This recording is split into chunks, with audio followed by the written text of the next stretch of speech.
Reading of confidential SCP files by Agent J357, September 16th, 2007.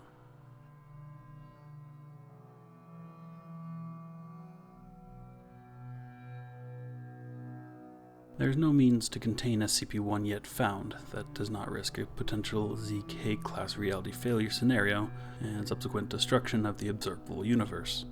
Current procedures are limited to the absolute containment of information regarding SCP-1.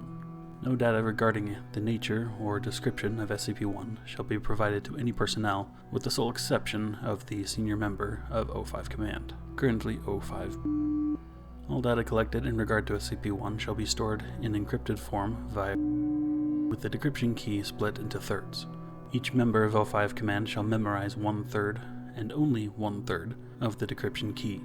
Data shall only be decrypted on a network-isolated eyes-only terminal to be read only by the senior member of O5 Command, and then only after unanimous consent of O5 Command. Leaking of data about SCP-1 through espionage, telepathic leakage, original research, or must be contained by any and all means available to the Foundation. The senior member of O5 Command, as the one person with authorized knowledge about SCP-1, is the final arbiter on containment. Foundation personnel of Level 2 or higher who discovered data about SCP-1 in the course of their normal duties may be given a Class A amnesiac after debriefing rather than being terminated. This is subject to O5 approval on a case-by-case basis.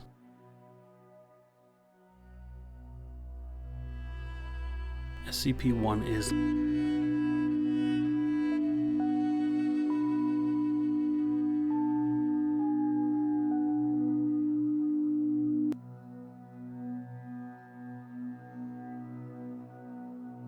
Date January 12th, 19. Documents appear on internet site. Server seized and authors traced back to. Resulting explosion explained as gas leak. Monitoring has not shown any further propagation of documents. March 31st, 19. Script with possibly compromising information optioned for production by Pictures, original screenwriter. Agent successfully replaced script with one rewritten without. Film is produced with title and grosses $27 million in opening weekend. June 19th, 19. Novel outline describing submitted to by best-selling author. Attempt to neutralize author unsuccessful, leading to high-profile hospitalization.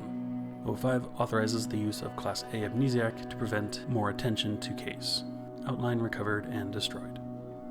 May 20, 2000. Foundation Research discovered. Ask yourself if you want to know. If the answer is no, then you need to stop listening now. If you go and report this unauthorized file to your superiors, act contrite, and claim that you only listened up to this part. You might get away with a Class A amnesiac, if you're lucky, and if the O5s aren't particularly paranoid at the moment. So you want to know what SCP-1 is? The first answer is that it was a placeholder, a theoretical designation for the prime cause, the ultimate reason for all the paranormal crap we deal with on a daily basis.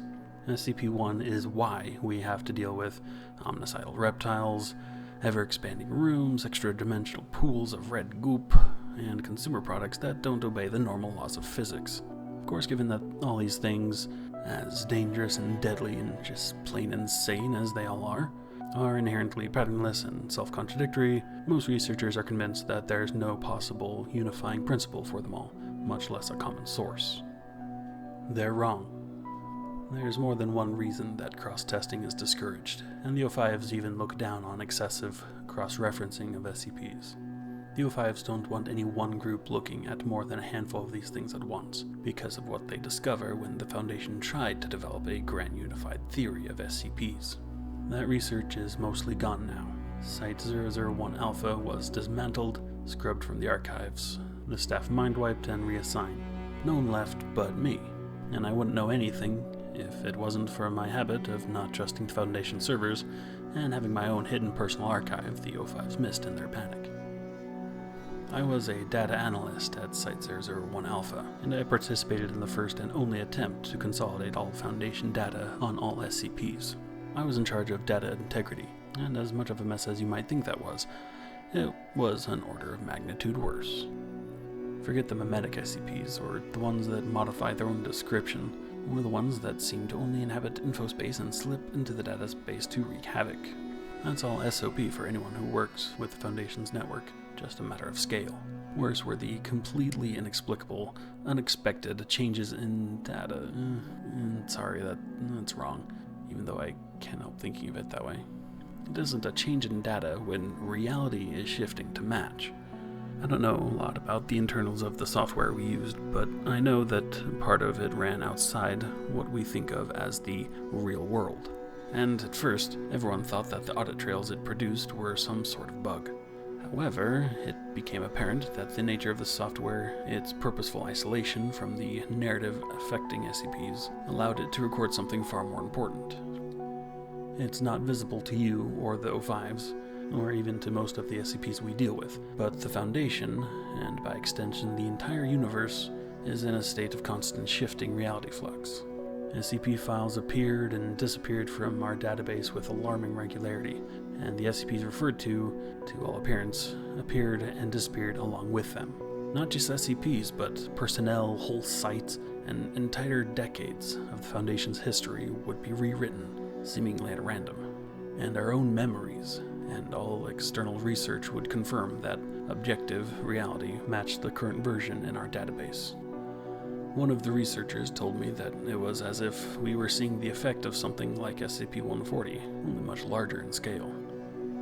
Yeah, something a lot like SCP-140, and infinitely larger in scale. I don't know who did the analysis, and if I did, I wouldn't say.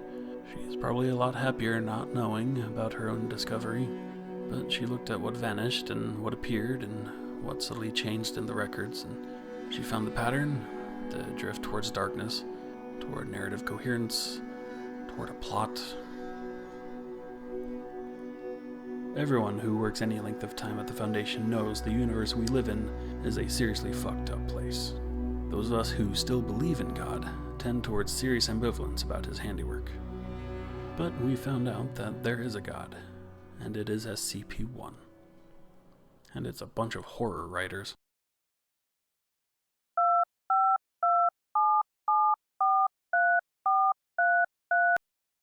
Containment Protocol ZK-001 Alpha carries a non-zero risk of creating a ZK-class reality failure scenario. Use should only be authorized in an attempt to mitigate an end-of-the-world scenario or the immediate destruction of the Foundation. Research at Site-001 Gamma has conducted narrative analysis of SCP-1's changes to the observable universe. Conclusions are that SCP-1 consists of multiple entities showing cognitive patterns that are indistinguishable from human, and that these entities are therefore susceptible to memetic effects. Since prior experiments have shown information feedback via the SCP data warehouse, a possible method of attack and/or control has been developed. Protocol ZK-001 Alpha, when initiated, will cause a software viral insertion of a variety of memetic agents into the SCP database, which, through the observed information feedback, should expose SCP-1 to the memetic effects of these agents. Protocol ZK-001 Alpha consists of 3 stages. 1. Memetic agents inserted to promote calm and/or well-being. 2. Memetic agents inserted to promote sleep, unconsciousness, or catatonia. 3. Memetic agents inserted to cause death. Given the nature of SCP-1 and our limited interactions with it, it is not possible at this time to safely test Protocol ZK-001 Alpha, and it is unknown if the universe can continue to exist without interaction with SCP-1.